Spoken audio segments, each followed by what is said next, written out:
We cannot bring the connection, the nexus. We give his history. We just think history is fairy tale by moonlight. No. History is an empirical subject.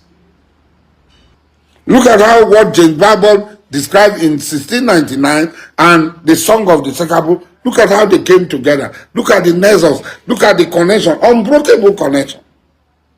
Describing the same scenario, describing the same happening that was happening in 1699 when James Bible was at Taurus Ramapri, Elem Calabar. Obotoru Yupakate, Imbre Minabobo, and Serite, Owe Miye, Nabona Boboy, Miji Seri, Owe Babile Mate. It solves a lot of problems. People are making claims, frivolous claims today.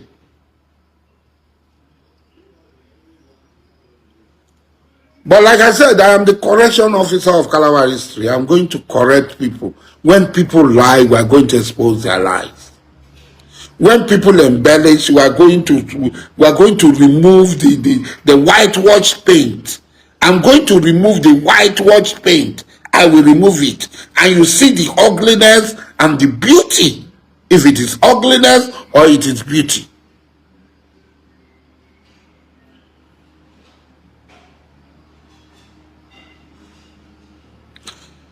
Now, Calabari people, the port of Bonny and the port of Calabari were the greatest slave port in this part of in the whole of Africa. These two ports were the greatest slave ports. Because the greatest number of slaves right from the Congo down to Senegal, the greatest number of slaves left the port of Bonny and the port of New Calabar. And who was the pioneer person who started this slave trade? We are told that it is Ewereda Black Duke. Ewereda started it, and King Asimini of Grand Borno Koloba took from him. So they both traded, bringing slaves from Igbo land and selling, or from Ibibio land and selling. There is no report of selling slaves of Abua people, other Ijaw people, except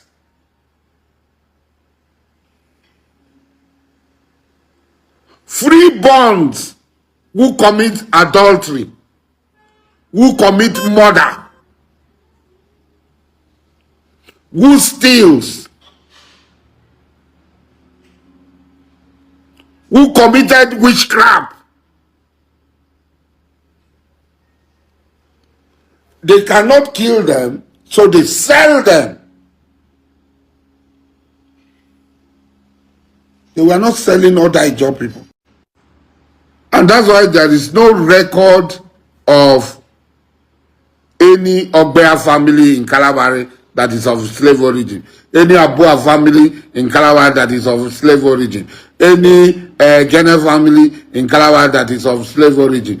Any Okrika family in Calabar that is of slave origin. Or Kola or anywhere. Or Bonny or Andoni that is of slave origin. No. Families in Calabari that are of slave origin are either Igbos or Ibibios or other group of people. It is very difficult. It's not there. I have not found. I know all the families in Buguma, in Bakana, in Abonima, in Obama. At least these Calabar communities, I know all the families. None of them. They migrated. Andoni people immigrated to Calabar. The people, Ekwele, Ewele, the Donny family, which is part of the Ediabale house, they are people who migrated from Andoni into Calabar. They are not slave families. So also there are Abua families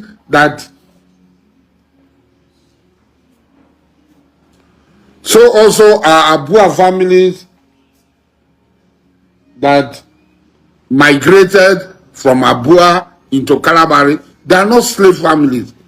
So also you have Sera, which is the ruling house in Kola. They migrated from Egene. They are not slave family. That is why King Amakri also have attachment with Ogben. They are not slave families. They don't sell themselves. They know themselves. They identify themselves as one people, and they don't sell themselves. The only thing they do most times is this peripele, to cutting off the head of somebody to celebrate peri, which we'll come to later.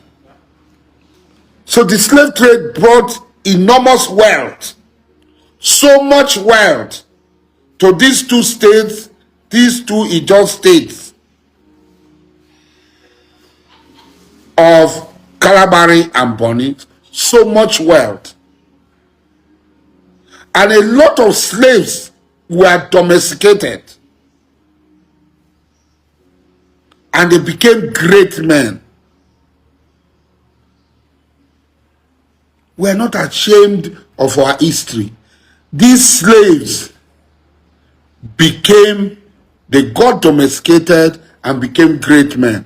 If you go to all over our land, people are trying to, historical revisionism, people are trying to embellish history, people are trying to distort history. No. I am Ediabali today. Ediabali is an Igbo man. He's from Obom in Abang. He's from Obom in Abang. From there, his family went to Bosi in Anambra State. Before they came to New Calabar, he's an Igbo man. I am Ediabali. So when somebody says Igbo, no, I am, yes. The name I answered today, the stool on which I sit today, which was created as one of the first working houses to be created, in fact, among the first 5 to be created in Calabar land.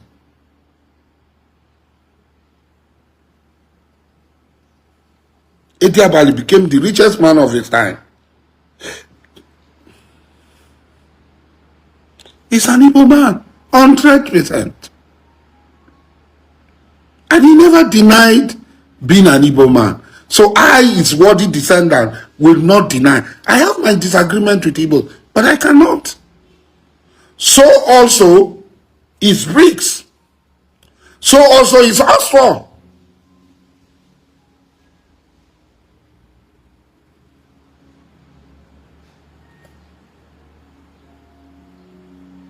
Young bricks, asphalt. Ediabali. My father, Wananako. These are all Igbo men. Uzoma, Elebike, Elebuke, Odikadibia, David Wells, Elebuke Wells. These are all Igbos. Let nobody come and be denying that, hey, we are not Igbos, we are not this, we are not that. It's a lie.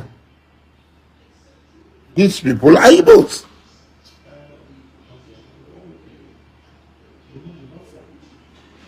They're Igbos.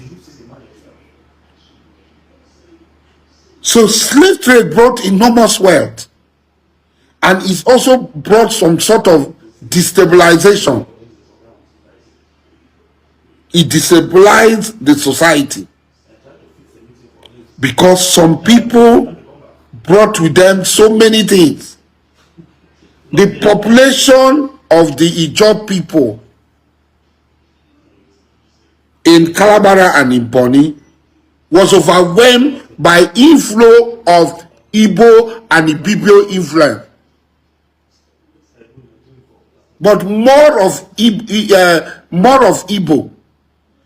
Why Kalabari was able to totally assimilate all others who came in contact with them.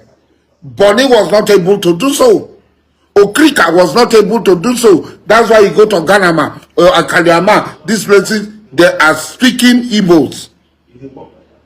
But in Kalabari, no Kalabari community speaks Igbo. In fact, even people they brought from Igbo yesterday, after today, they find it difficult to speak Igbo.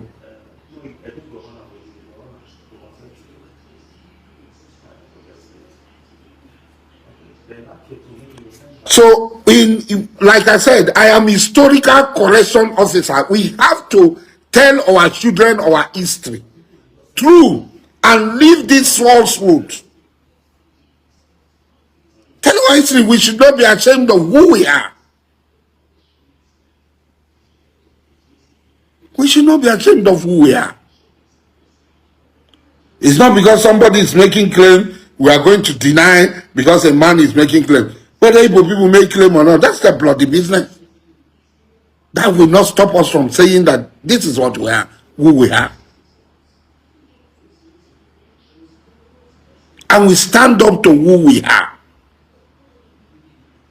We keep record of who we are. We tell the world who we are. We stand so that from that we can draw our strength. We can become who we really are.